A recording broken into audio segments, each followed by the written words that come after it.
Preparing for a relationship banker at Truist interview. You've reached Candy Mentor, and this video is for you. We'll walk through 20 key questions you're likely to face. For each question, you'll see a sample answer followed by the key points to cover. Subscribe, like, and share, and drop a topic request in the comments. Question 1. Tell me about yourself and why you want to be a relationship banker at Truist. I'd connect my background in customer service, cash handling, and sales to Truist's relationship-focused model. I'd explain that I enjoy uncovering client needs, not just processing transactions.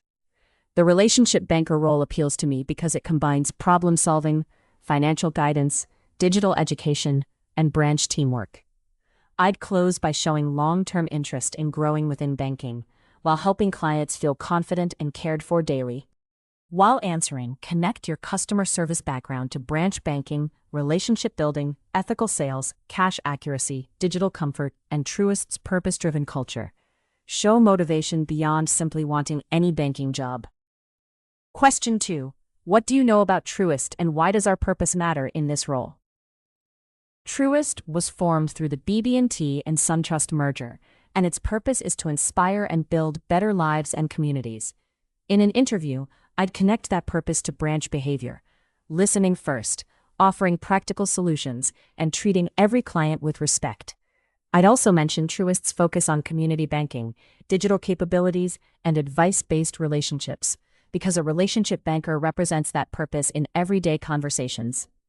Make sure to cover Truist's BB&T and SunTrust heritage, its purpose of inspiring and building better lives and communities, and how branch employees translate that purpose into daily client interactions. Question 3. How would you build strong relationships with clients in a Truist branch? Relationship building starts before the product conversation. I'd greet clients warmly, use their name, ask open-ended questions, and listen for life events like moving, saving, starting a business, or rebuilding credit. Then I'd recommend the next best step, whether that is a checking solution, digital tool, savings plan, or referral. I'd also follow up because trust is built through consistency over time, not one transaction alone.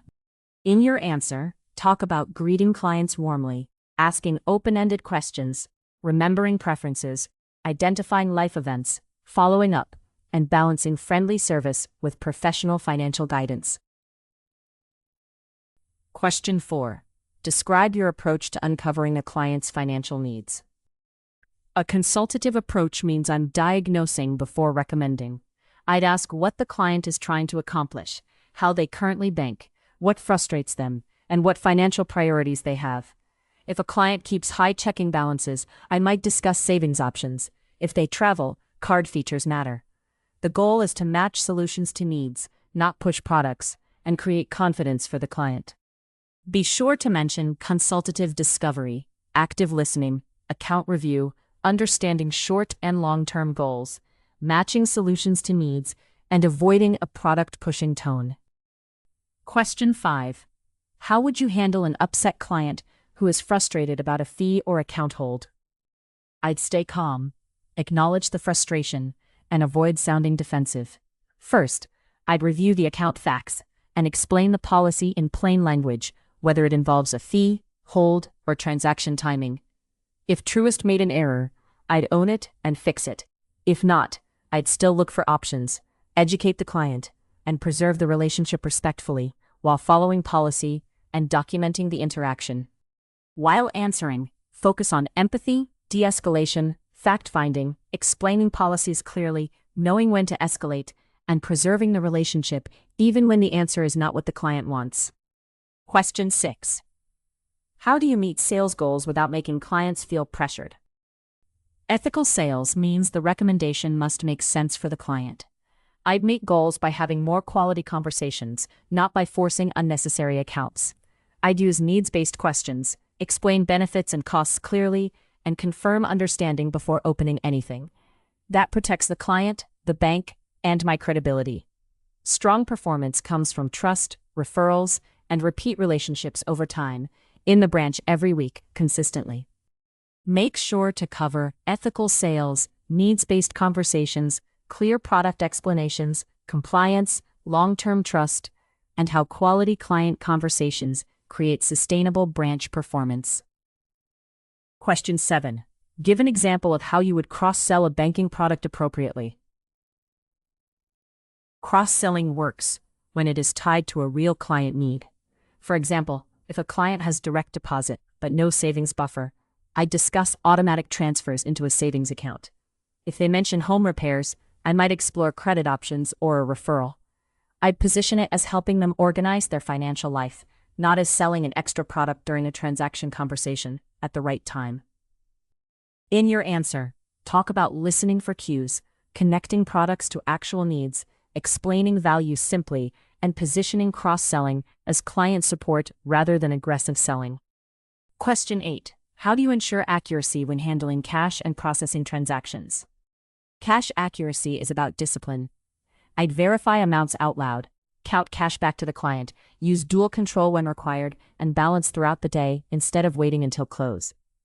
I'd never rush a transaction just because the line is long. Accuracy protects clients, prevents losses, and shows the bank can trust me with operational responsibility in a regulated branch environment every day consistently. Be sure to mention counting procedures, verification, balancing, dual control, attention to detail, not rushing under pressure, and why operational accuracy protects both clients and the bank. Question 9. What does KYC or AML mean in a branch banking environment? KYC and AML protect the bank, clients, and financial system from fraud and illegal activity. In practice, I'd verify identity, understand the purpose of accounts, watch for unusual transactions, and escalate red flags instead of guessing. If something feels suspicious, I would follow Truist procedures, document accurately, and avoid tipping off the client while keeping service professional and compliant from start to finish every time. While answering, focus on verifying identity, understanding account purpose, detecting suspicious activity, escalating red flags, documentation, and following procedures without tipping off the client. Question 10. How would you encourage clients to use Truist's digital banking tools? Digital adoption matters because clients want convenience and branches need to focus on higher value advice.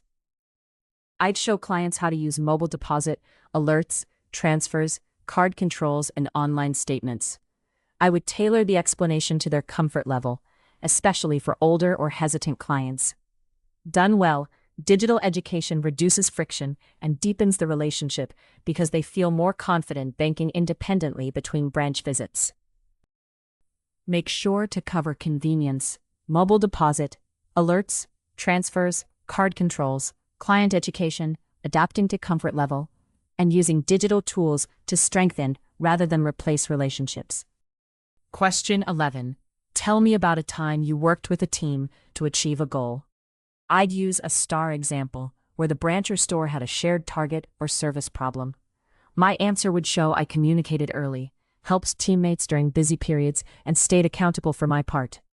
At Truist, teamwork matters because clients should feel one consistent experience, whether they speak with a teller, banker, manager, or specialist. I'd emphasize collaboration over individual credit in the result. In your answer, use a clear STAR structure.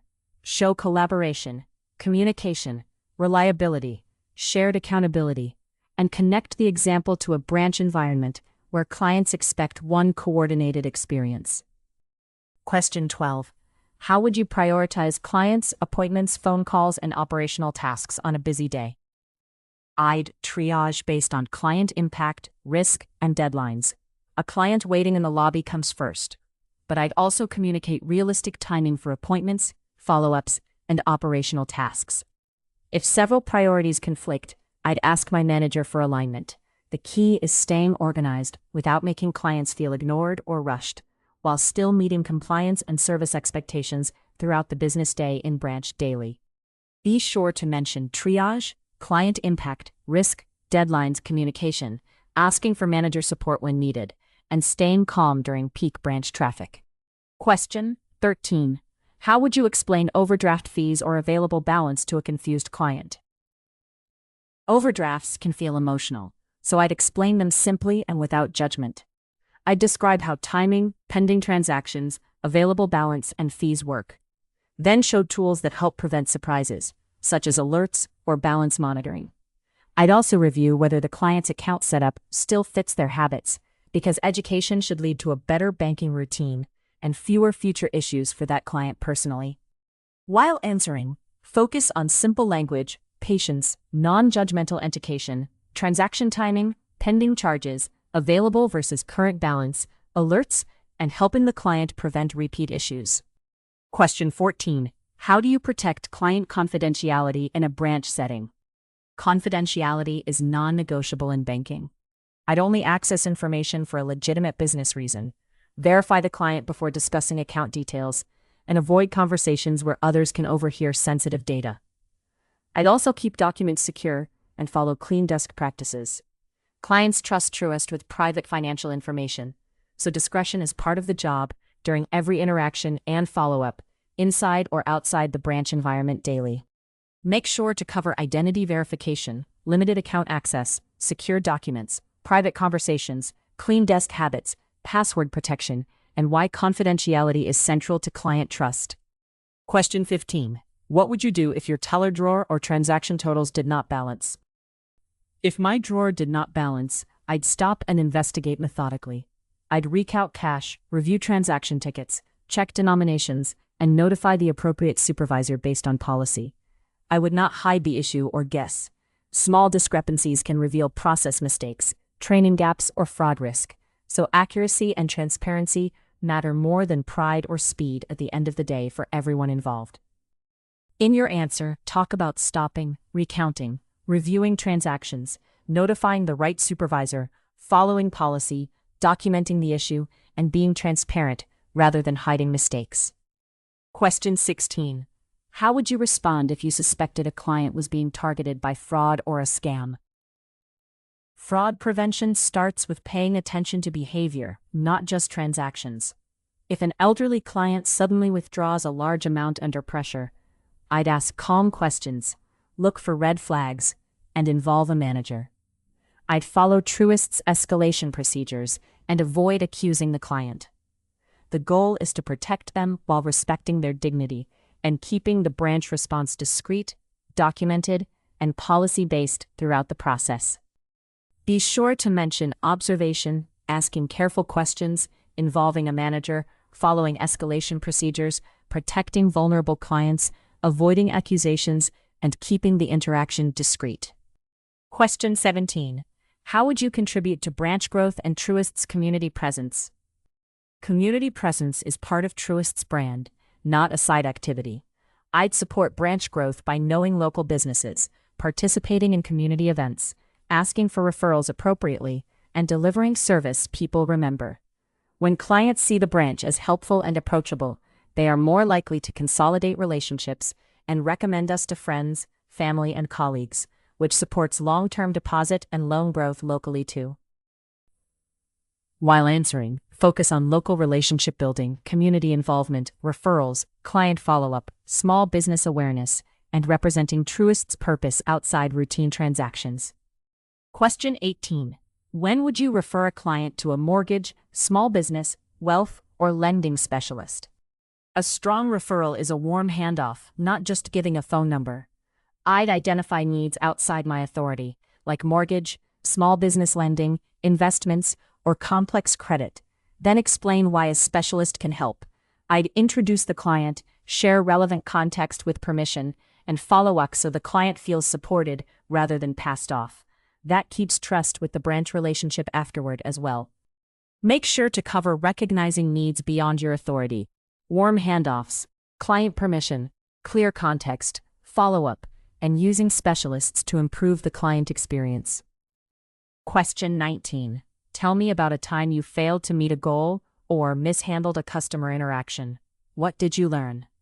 I'd choose an example where I missed a cue, failed to explain clearly, or did not close the loop fast enough. Then I'd show what I'd changed: better discovery questions, clearer expectations, and faster follow-up. Interviewers want accountability, not excuses. A good answer proves I can learn and protect future client relationships while still pursuing performance goals in a professional sales environment going forward consistently. In your answer, use STAR. Take accountability, avoid blaming others, explain what you changed, and show how the lesson improved your client service or sales discipline. Question 20. Why should Truist hire you for this relationship banker position? I position myself as someone who can balance service, sales, and controls. I bring client empathy, comfort discussing financial needs, attention to detail, and willingness to learn Truist's systems and products. I'd emphasize that I won't treat the role as transactional.